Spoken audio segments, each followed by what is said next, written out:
Today I'm going to show you how to zoom and pan within your artwork in Adobe Illustrator CC. Being able to navigate your documents by zooming and panning in Adobe Illustrator CC is very important. It will make it much easier to create and edit your artworks. It will allow you to see more detailed artwork up close, for instance, or even take a step back to view the entire document.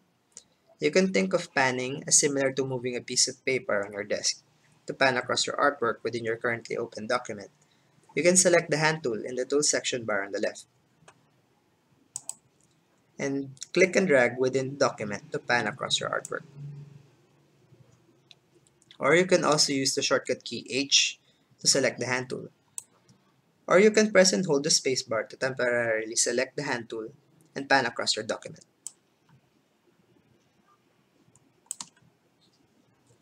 When working with artworks with lots of fine details, you may want to zoom in to see things more clearly.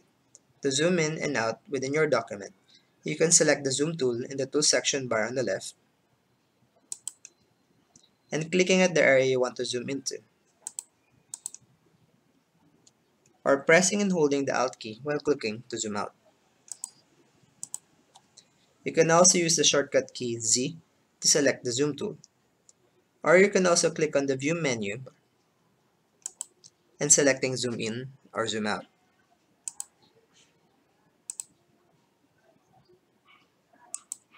Or you can also use the shortcut keys Ctrl plus and Ctrl minus to zoom in and out. Hope this tip was helpful to you, and remember, keep on learning.